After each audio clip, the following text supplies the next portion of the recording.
como un debate.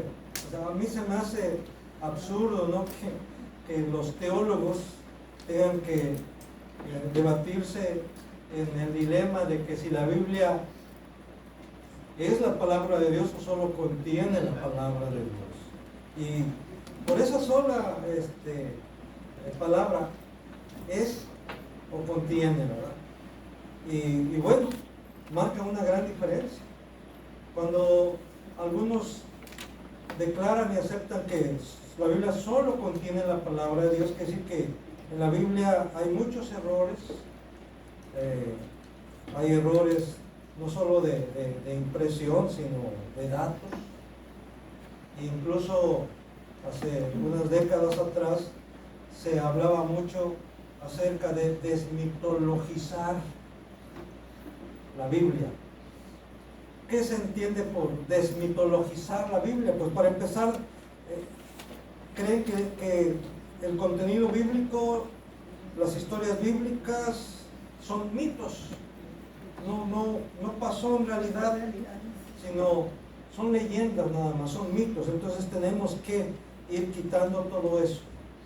Y incluso hacen una distinción entre el Cristo de la historia y el Cristo de los evangelios. Como que el Cristo de los evangelios también es un personaje que sus seguidores le dieron muchos atributos y lo llegaron a considerar como el Hijo de Dios. Pero en realidad tenemos que buscar, escarbar ahí en los evangelios para encontrar al verdadero Jesús de Nazaret, al verdadero hombre.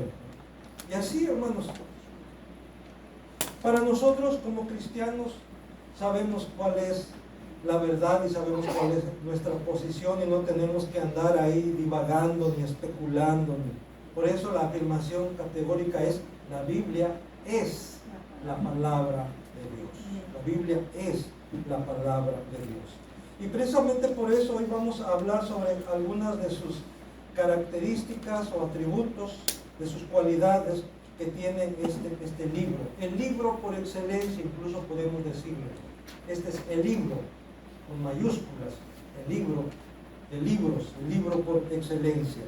Y quiero antes que nada decirles que la primera parte de esta exposición, en su mayoría lo tomé del internet, de un escrito que se titula Características de la Biblia, de Hugo McCall.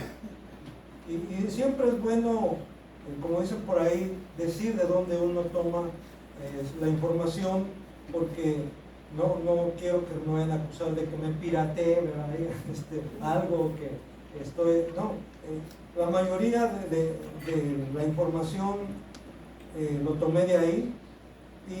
Y bueno, pues vamos a entrar de lleno primero a lo que son las cualidades o atributos de la Biblia y luego vamos a hablar sobre la utilidad de las Escrituras para nuestra vida. Hace 8 días quedó pendiente esa parte, hoy vamos a incluirla porque ¿de qué sirve, como dicen por ahí, si tenemos un libro tan hermoso, tan perfecto?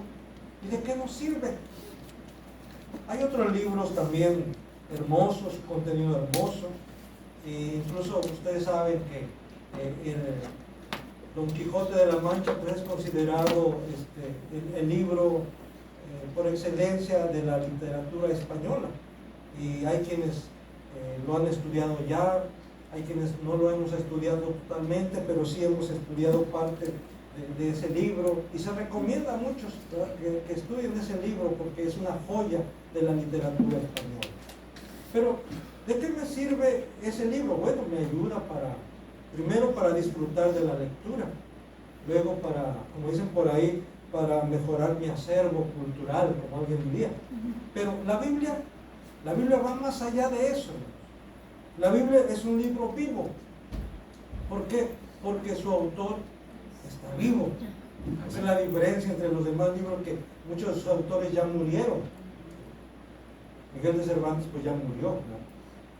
Pero el autor de este libro está vivo, y por eso el contenido de este libro transmite vida. Por eso podemos decir que este libro está vivo también.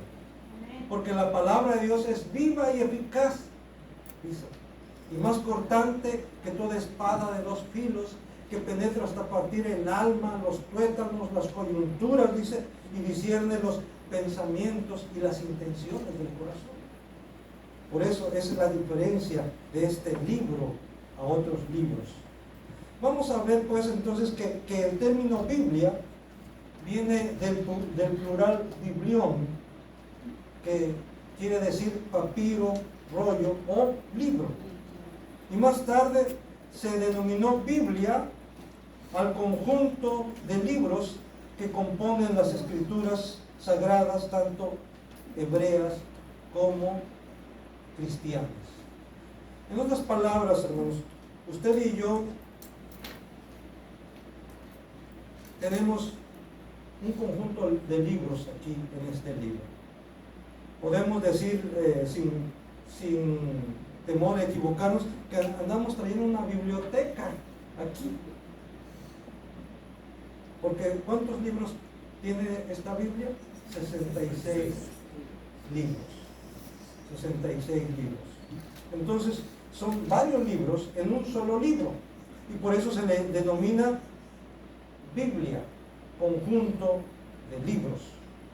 Y vemos en este conjunto de libros, estos 66 libros, que hay unidad en medio de la diversidad.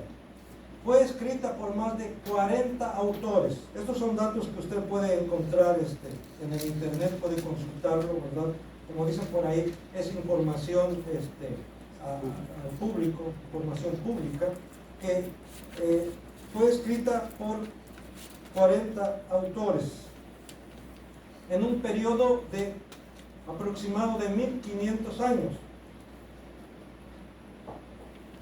40 autores en un periodo de 1500 años aproximadamente, en diferentes épocas y en diferentes lugares, en diferentes territorios. Se escribió en 3 idiomas: hebreo, arameo y griego. Partes del Antiguo Testamento están en arameo, la mayoría es hebreo, y ya todo el Nuevo Testamento, desde Mateo hasta Apocalipsis, está escrito en griego. La unidad en cuanto a temas y contenido deja ver que detrás de todo esto, detrás de todos estos escritos, hay una mente que coordinó todo.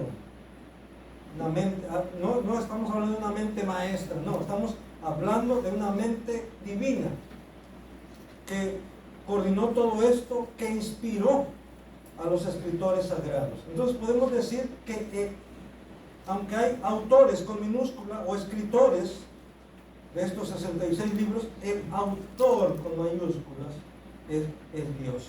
Es Dios. Él es el autor de la Biblia, de la Escritura. No voy a entrar en polémica de que eso es obra de hombres. Hasta cierto grado es otro de los atributos de la Biblia. Que por un lado es la obra de Dios, utilizando seres humanos, y en ese aspecto también podemos decir que es parte de obra humana. Pero aún en esa obra humana no se dejó a criterio del hombre, sino Dios mismo guió a esos hombres para que escribieran exactamente lo que Dios quería. Y ahí entra lo que es la inspiración plenaria de las Escrituras. Le digo, por a veces por cuestión de tiempo no podemos entrar en tantos temas, en tantos aspectos, pero se habla de inspiración plenaria. ¿Qué significa esto? Que Dios inspiró no solamente los pensamientos de los escritores, sino aún las palabras, de tal manera que los escritores escribieron precisamente aquello que Dios quería que escribiera, en la manera en como Dios quería que se escribiera, en los términos en como Dios quería que se escribiera.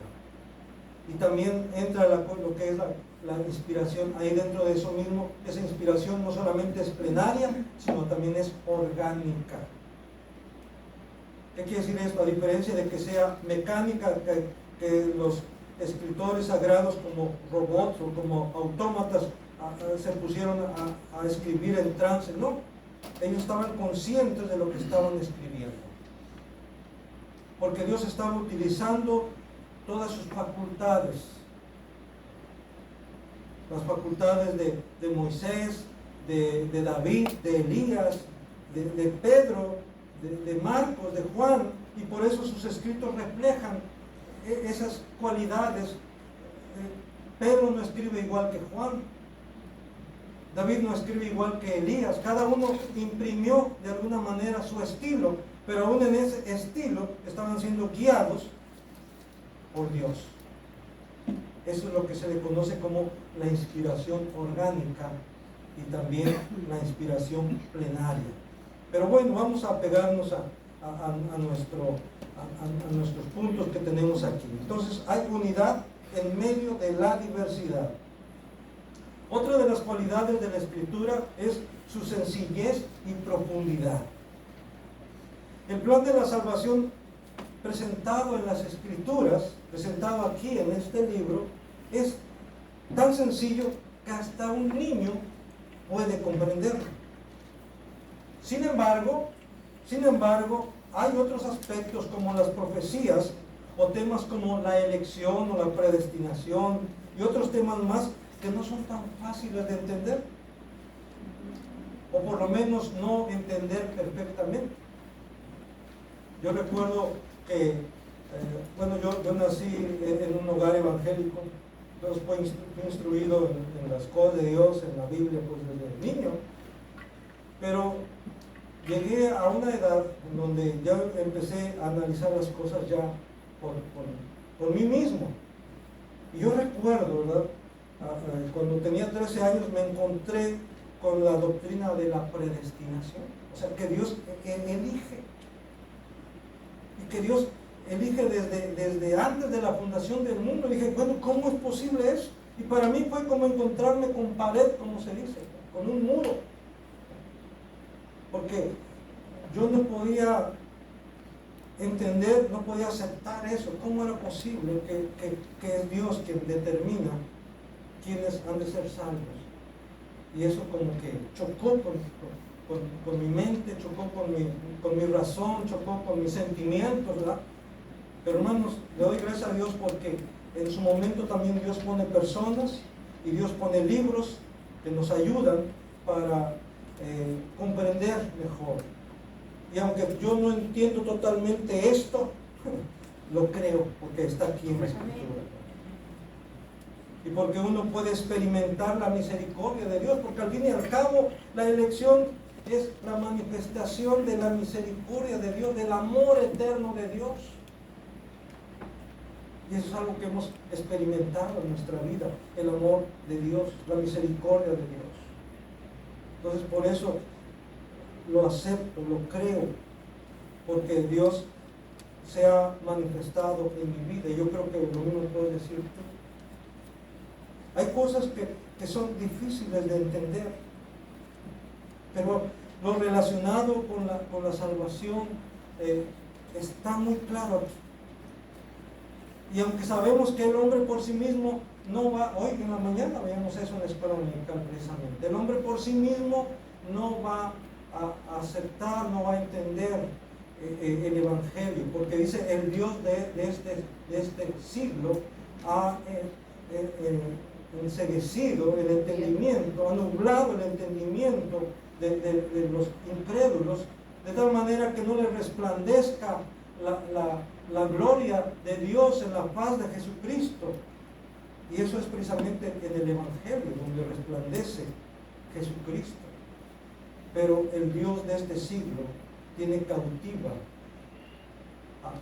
a la mayoría de la humanidad, de tal manera que no perciben, que no les interesan las cosas de Dios, hasta que Dios, así como al principio que la tierra estaba desordenada y vacía y en tinieblas, y Dios puso orden y dijo sea la luz, y fue la luz, es así también la vida de aquellos que están sin Dios en el mundo, desordenados y vacíos, sin luz, hasta que Dios hace que su luz resplandezca en su mente y en su corazón, y entonces sí, comprenden el Evangelio, y entonces sí quieren que Cristo viva en ellos. El hecho de que la Biblia sea apreciada por personas de todas las edades, estamos hablando de niños, jóvenes, adultos, ancianos, y de toda condición social, ricos, pobres, doctos e indoctos. Eso demuestra entonces que este libro es un libro especial, que no es como cualquier otro libro. También otra de las cualidades o atributos de la Biblia es su imparcialidad. Dice, de un modo despreocupado, la Biblia manifiesta las cualidades admirables de Noé, para después pasar a describir la ebriedad de éste. Sí, hermanos, la Biblia no anda con que a ver cómo vamos a matizar o como dicen, suavizar esto o a maquillar esto, ¿verdad? No, la Biblia, por ejemplo, dice de Noé, Noé era un varón justo, temeroso de Dios. Justo, temeroso de Dios. Y Noé halló gracia delante de Dios. Pero más adelante, ¿qué? Dice que sembró una vid, ¿no? Y que luego hizo vino con esa vid y se emborrachó. Y ahí estaba en medio de su tienda, ebrio. Y bueno, conoce la historia que uno de sus hijos Caín llegó pero Noé, así la Biblia habla, como dice ahí, ¿verdad? Como leíamos hace un momento, manifiesta, destaca las cualidades admirables de Noé, pero también describe su ebriedad. También, por ejemplo, los escritores bíblicos manifiestan igualmente las excelencias, pero también los pecados de David. La Biblia habla de quién era David, cómo era David. Dice incluso que David era conforme al corazón de Dios. Así lo describe la Escritura. De nadie más se dice eso, más que de David, que era conforme al corazón de Dios. Pero ¿qué nos dice la Biblia también? Que David fue un asesino, un adúltero, un mentiroso. Entonces, en la mayoría de las biografías de los personajes, siempre se trata de destacar más lo bueno, lo positivo, lo grande que fueron, y lo más que se pueda tratar de ocultar sus errores, ¿verdad? Sus defectos. Pero en la Biblia no, hermano. La Biblia presenta a los personajes tal y como son, con sus virtudes, pero también con sus defectos. Y de esa manera se demuestra que, como en una parte de la Escritura dice en uno de los salmos, sea Dios veraz y todo hombre mentiroso. ¿Qué quiere decir esto? Que eso demuestra que todo ser humano, por más perfecto que sea, por más santo que sea, tiene defectos. No hay justo ni uno como la misma Biblia lo deja claro. El único justo, el único perfecto, el único santo, ¿quién es? Dios nada más. El hombre queda muy lejos.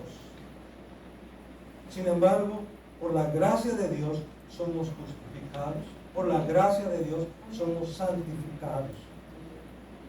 Pero otra vez volviendo a lo que son los atributos o cualidades de la Escritura, de la Biblia, presenta a los personajes bíblicos tal y como son.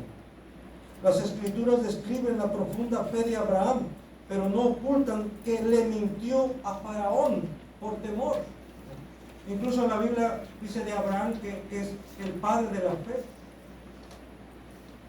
Y los mismos israelitas, los mismos judíos consideran a Abraham como su padre, como lo máximo, a Moisés también. Pero recuerden, Abraham, ese hombre de fe, que estuvo aún dispuesto a sacrificar a su propio hijo, antes cuando baja a Egipto, cuando va se pone de acuerdo con su mujer porque tiene miedo con Sara y le dice, ¿sabes qué? Podemos ir allá y pues te van a ver y pues me van a matar por tu causa para quedarte contigo. Vamos a decir que tú eres mi hermano, yo soy tu hermanito, eres mi hermanita. Y mintió porque tuvo miedo. Así nos lo presenta la Biblia. La ambición personal de Jacobo y de Juan es descrita con la misma intensidad que la entrega de ellos a Cristo. Jacobo y Juan, esos hermanos, esos Boanerges. ¿Qué quiere decir Boanerges? Esos hijos del trueno. ¿Y quién les puso ese apellido, ese apodo? ¿Quién? Jesús mismo. Imagínate, ¿a poco Jesús ponía apodos?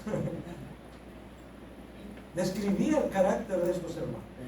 Eran hijos del trueno, o sea, eran hombres decididos, ¿no?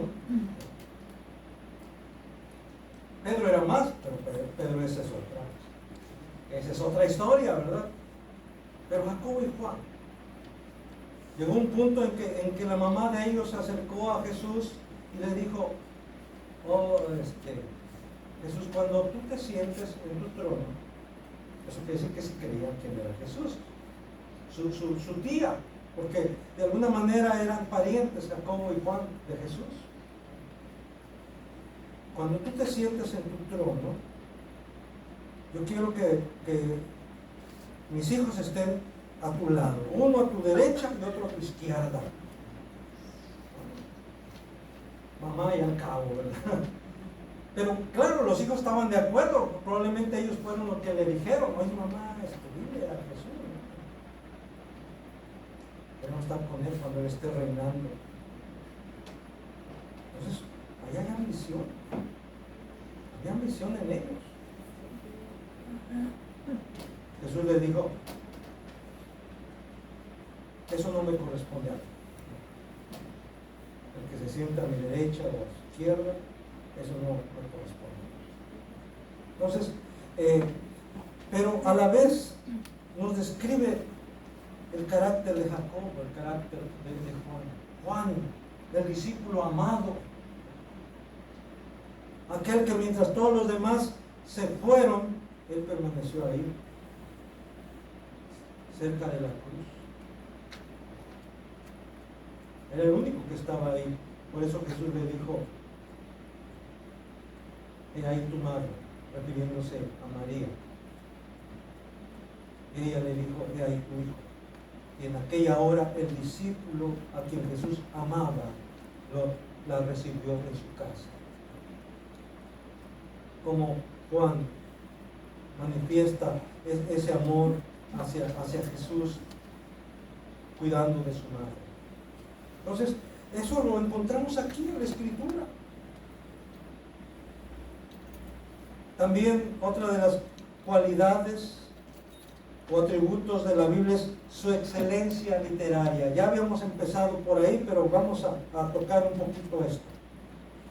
Dice, un erudito escribió, los profetas hebreos manifiestan una genialidad en el uso de formas que les otorga un rango como poetas que es superior a de cualquier fenómeno de Babilonia, de Egipto o de cualquier otro lugar.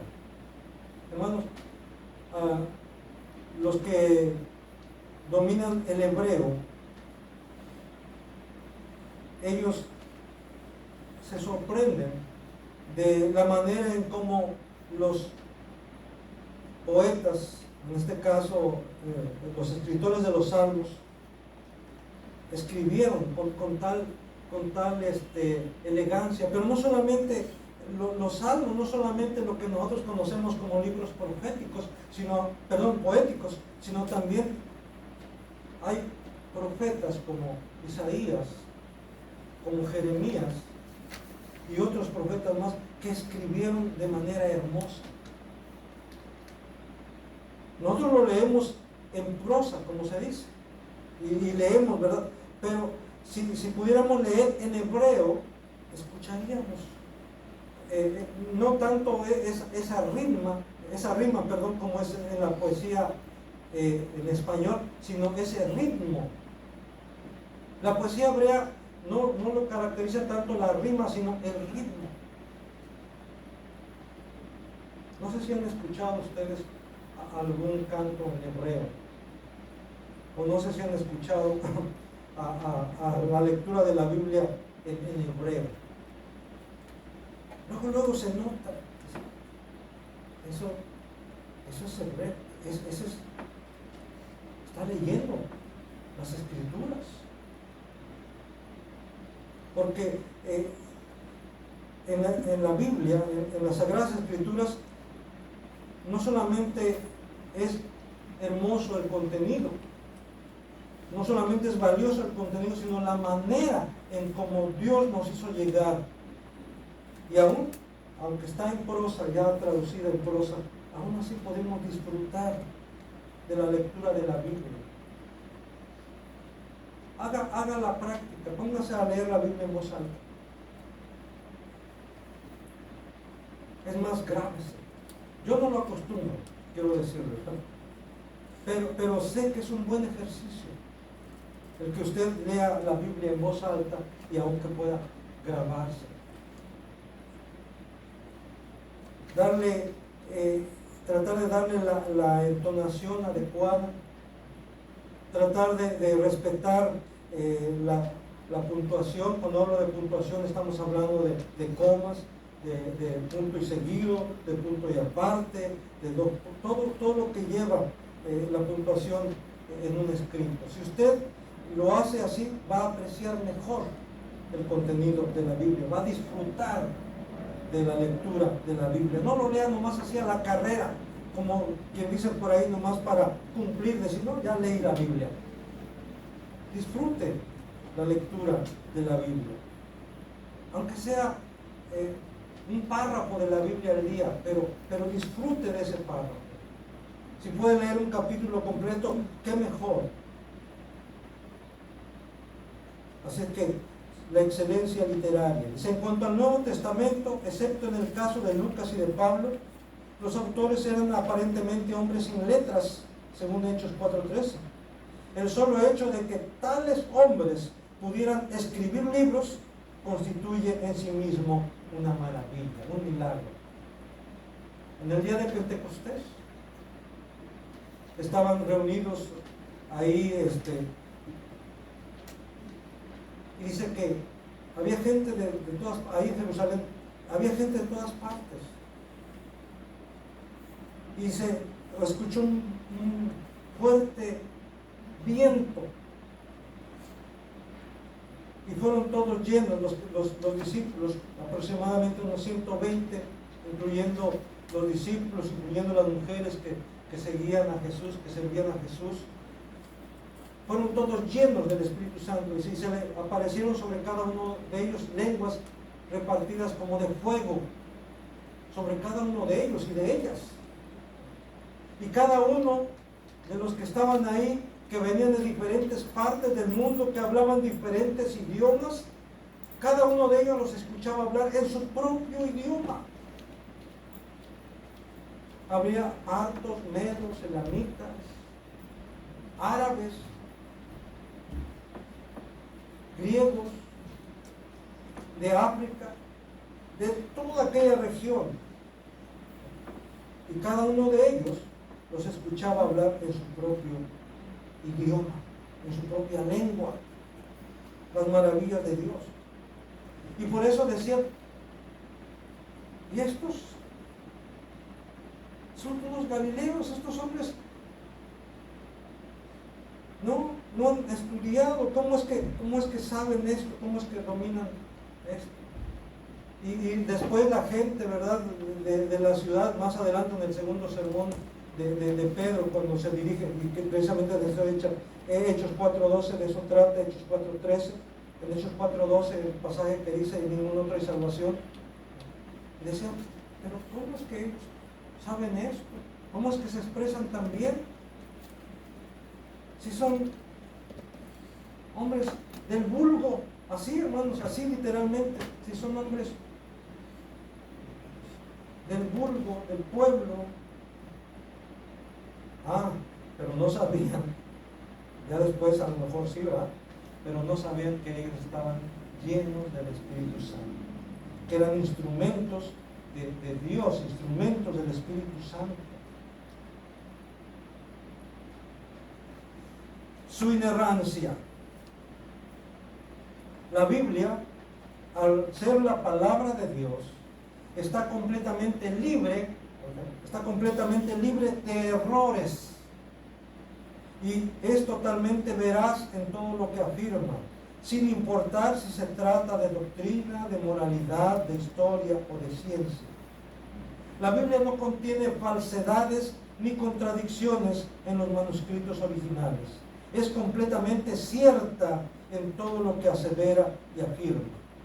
Hermanos, de veras es increíble. Usted puede incluso darse la tarea de ver, ya sea videos o de escuchar conferencias acerca de este tema sobre la inerrancia de la Biblia, sobre los descubrimientos que se están llevando a cabo últimamente, que vienen a comprobar, a corroborar lo que ya está escrito ahí en la Biblia. En lugar de echar por tierra lo que la Biblia dice, viene a confirmarlo. Por ejemplo, la existencia de Sodoma y Gomorra, muchos pusieron tela de juicio. No, eso es una leyenda, eso no es. Arqueólogos están descubriendo residuos, rastros de lo que fue Sodoma y Gomorra, de datos de sitios ahí en Jerusalén, por ejemplo. Y así usted puede investigar, darse la tarea, para que vea que la ciencia, la arqueología, viene a dar mayor credibilidad a este libro. Y cuando hablamos de la inerrancia, estamos hablando acerca de su contenido, tanto contenido moral, doctrinal, geográfico, arqueológico. No tiene errores. Tal vez hay ejemplares de la Biblia que salen con algún error de imprenta. A mí me han salido algunos ejemplares de la Biblia con algunos errores de imprenta. Bueno, pero es otra cosa. Se les pasó por ahí, ¿verdad? Pero en cuanto a su contenido, en cuanto a la revelación que hay en ella, en cuanto al mensaje de Dios, no hay contradicción alguna. Es confiable este libro. Es 100% confiable este libro. Y tiene que ser así, hermanos. ¿Por qué? Porque algo tan importante como nuestra vida, y no estoy hablando solamente de la vida física, estoy hablando de la vida espiritual y de la vida eterna. Tiene que ser así, porque algo tan importante, tan trascendental como es la vida eterna, tiene que estar basada en algo confiable. Y este libro es confiable 100%. Otro de sus atributos es su indestructibilidad. Su indestructibilidad. Y quiero leerlo. Este sí lo copié literalmente, y no todo, hermanos. Quiero decirles que lo que viene ahí no viene más amplio. Este atributo, esta cualidad de la Biblia. Pero yo traté de resumir lo más importante que consideré.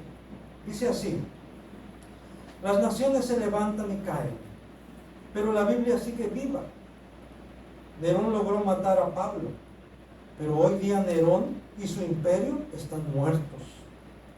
La prisión de Pablo en Roma dejó de existir, pero las epístolas de la prisión de Pablo todavía se mantienen vivas y eficaces. Y aquí están, hermanos, en este libro. En el año 303 después de Cristo, el emperador Diocleciano mandó destruir todos los ejemplares de las Escrituras.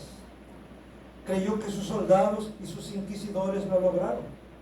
Para celebrar su supuesto éxito, hizo grabar una medalla con estas palabras: la religión cristiana está destruida y se ha restaurado la adoración de los dioses. Es lo que mandó a hacer Diocleciano. Después, en un lugar donde se habían quemado Biblias, erigió un monumento con la inscripción: se ha extinguido el nombre de los cristianos.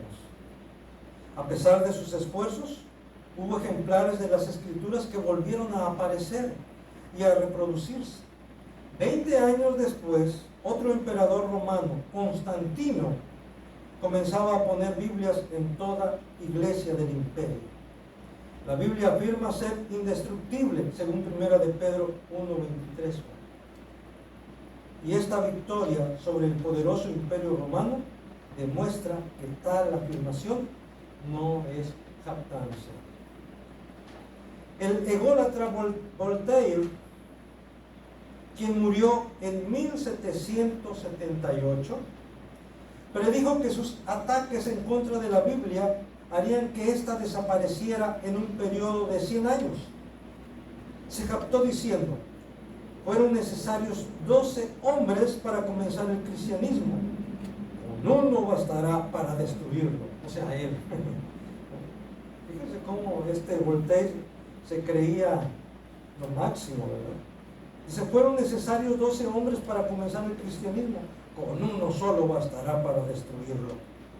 Sin embargo, poco después de su muerte, fue fundada la Sociedad Bíblica Británica y Extranjera, sociedad que convirtió la habitación en la que escribía Voltaire en un aposento para almacenar Biblias. Las mismas imprentas que imprimían la literatura infiel de Voltaire fueron usadas para imprimir ejemplares de la Biblia. Así, hermanos, en esos términos.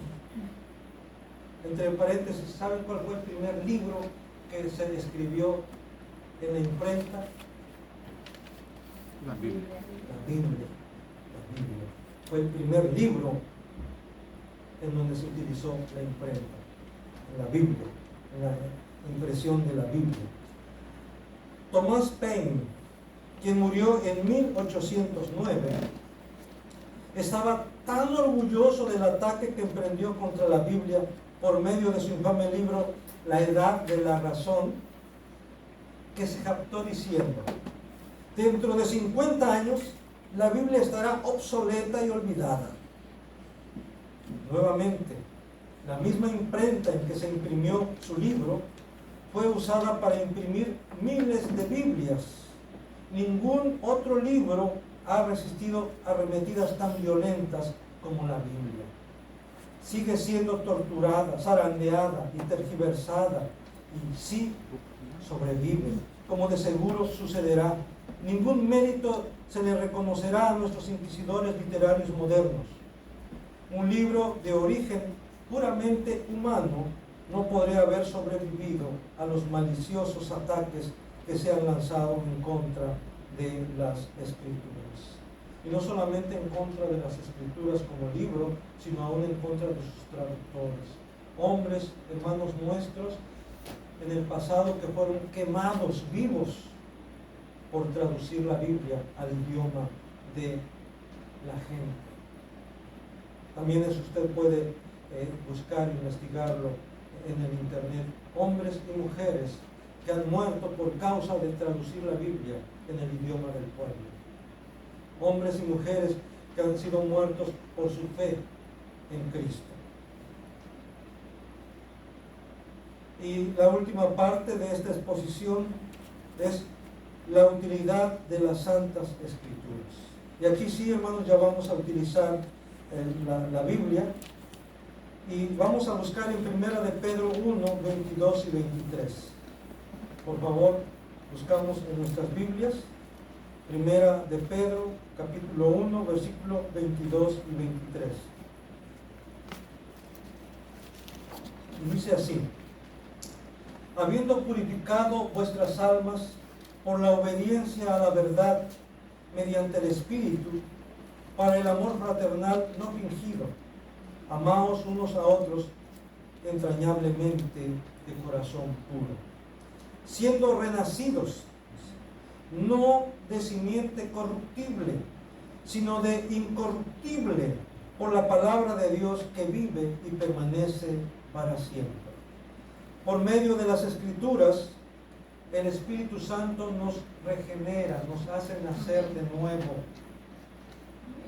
Por eso dice ahí que fuimos renacidos, no de simiente corruptible, sino de incorruptible, por la palabra de Dios que vive y permanece para siempre.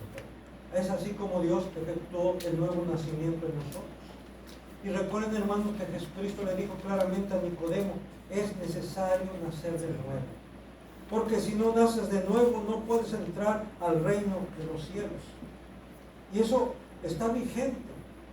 Nadie que no nazca de nuevo puede entrar al reino de los cielos. Solamente cuando hemos nacido de nuevo, y esto se lleva a cabo por la obra del Espíritu Santo por medio de las Escrituras. Y aquí dice, hermanos, que la manera en que podemos purificar nuestras almas es por la obediencia a la verdad mediante el Espíritu Santo, dice el versículo 22 de 1 de Pedro 1. Eso es la obra de santificación que se lleva a cabo, sí, por el Espíritu Santo, pero también por la obediencia a las Escrituras. En la medida en que obedecemos a las Escrituras, en esa medida somos santos. En esa medida la obra de santificación se está llevando a cabo en cada uno de los creyentes. Es por medio de las Escrituras que podemos conocer el único medio de salvación.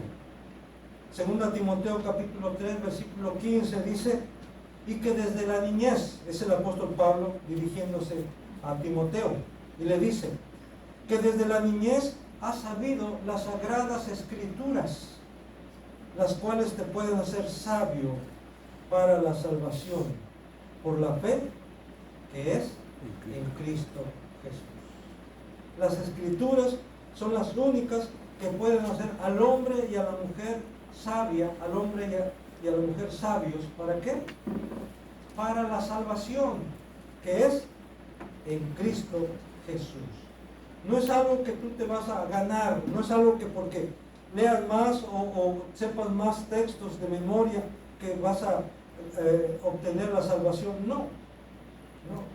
Pero sí, mientras más conoces de la Escritura, mientras más sabes de la Escritura, más conoces de Dios, más sabes de Cristo y más sabes de lo que implica ser salvos. Más sabes de la vida eterna, más sabes de la vida plena. Por eso, por medio de ellas, podemos conocer el único camino de salvación. ¿Y quién es el camino de salvación? Cristo. Jesús mismo lo dijo claramente en Juan 14:6. Yo soy el camino, la verdad y la vida. Y nadie viene al Padre si no es por mí. Y también ahí en Juan 5:39 le dijo a los judíos que habían creído en Él o que estaban ahí con Él, dice: escudriñad las Escrituras, lean las Escrituras, porque a ustedes les parece que en ellas tienen la vida eterna y ellas son las que dan testimonio de mí. Es Jesús quien está diciendo esto. Las Escrituras dan testimonio de mí. Por eso, léanlas, escudriñenlas y van a encontrar la vida eterna. En otra parte el Señor Jesús dijo: y conoceréis la verdad, y la verdad os hará libres. ¿Y quién es la verdad? Él. Si el Hijo os libertare, seréis verdaderamente libres, porque Él es el verdadero camino a la libertad. Por medio de las Escrituras somos enseñados, somos corregidos e instruidos en lo que es justo y correcto. Dice 2 Timoteo 3:16, toda la Escritura, quiere decir desde Génesis hasta Apocalipsis, toda la Escritura es inspirada por Dios y útil ¿qué? Para enseñar, para redarguir, para corregir, para instruir en justicia. Y dice el versículo 17 que vamos a ver para que todo hombre de Dios, para que toda mujer de Dios sea perfecta, sea perfecto, enteramente preparado, capacitado, capacitada. ¿Para qué? Para toda buena obra. Es por medio de las Escrituras. Es el Espíritu Santo obrando por medio de las Escrituras. Es nuestro Señor Jesucristo hablándonos por medio de las Escrituras, porque ellas dan testimonio de Él, porque ahí está su voluntad, lo que Él quiere de nosotros. Es por medio de las Escrituras que somos enseñados, corregidos e instruidos en lo que es justo y correcto. Y es por medio de las Escrituras que somos perfeccionados. Sí, es Dios haciendo la obra de perfección en nosotros. El texto que nos corresponde ahora, decir el que hemos memorizado en la semana, decía el apóstol Pablo: estoy plenamente convencido que el que comenzó esa buena obra en ustedes la va a perfeccionar, la irá perfeccionando, dice la Nueva Versión Internacional, la irá perfeccionando hasta el día de nuestro Señor Jesucristo. ¿Cuándo será ese día? Cuando ya sea que Él nos mande a traer antes o cuando Él venga por segunda vez. Dios está llevando a cabo esa obra de perfeccionamiento en nosotros. Hasta el último día, hasta el último aliento, Dios estará trabajando en nosotros, haciendo su obra perfecta. Decía el apóstol Pablo: yo todavía no lo alcanzo. Ya sé que ya pronto voy a partir con el Señor, pero mientras prosigo al blanco.